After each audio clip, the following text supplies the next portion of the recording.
Imagine this. A bully wakes up, excited to ruin people's lives. He sharpens his insults, practices his evil laugh in the mirror,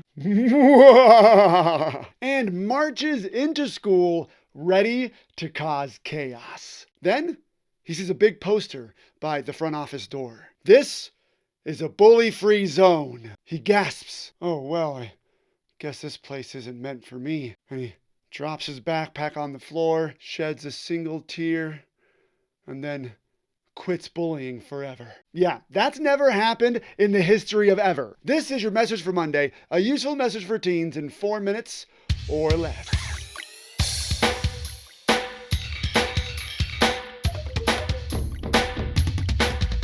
I know what it's like to be picked on. In middle school, kids called me all sorts of names.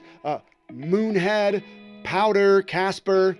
They stung until I became Bullyproof. And here's what I learned. I didn't become bullyproof because people stopped making fun of me. I became bullyproof because I learned how to follow 5 rules. I call them Moonhead's rules of becoming bullyproof. And rule number 1 is the most important place to start. And it's, you don't need others to change. Those bully-free zone signs, they don't work because they're aimed at the wrong person. They assume bullies are going to read a poster and suddenly rethink their life choices. I wish it would have happened, but unlikely. And telling bystanders to jump in, well, sometimes that happens, but most of the time, the people watching the bullying just kind of freeze or laugh nervously. If your whole plan is, well, I hope someone jumps in and saves me, then you're handing away your power. The real game changer is realizing you control how you think about yourself. Bullies don't control your worth. Teachers don't. Even your friends don't.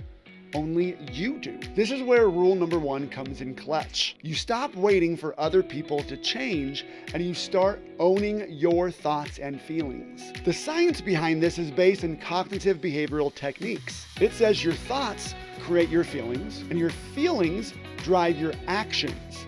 And the actions you take in real life or in your head determine the results you feel and the results you get when you are bullied. So when someone insults you, it's not the words that hurt, it's the thoughts you attach to them. Example, someone calls you weird. If you think, oh no, they're right, I am weird and I shouldn't be, you'll feel embarrassed and you'll shrink down every time they call you weird. But if you think, yeah, I am weird, and it's great, you feel confident, their insult loses its teeth.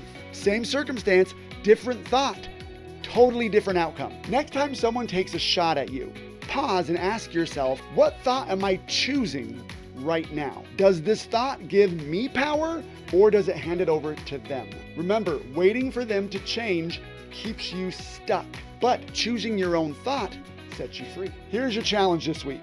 Catch one negative thought you have after someone bothers you and rewrite it. If your sibling says, you're annoying, try, yeah, sometimes I am, and that's okay. If a classmate says, dude, you're so dumb, try, yeah, I'm still learning, and that's actually a smart thing. One thought, one moment, that's how you take your power back. Rule number 1 is simple, but it's huge. You don't need others to change. Bullies aren't going to be stopped by posters. Bystanders aren't always going to swoop in, but you can choose what you think. And when you own your thoughts, you own your power. I hope you found that video helpful. You know, if you were in Sidekick to Hero, my gamified mindset training program for teens, you would have received experience points and coins for watching it. Plus have access to like a bunch of videos and courses to help you become the confident, goal-crushing hero the world so desperately needs right now. If that sounds like your kind of thing, go grab a parent and go over to sidekicktohero.com and start your free trial today. Or, just keep watching my videos here on YouTube and get 0 experience points and coins.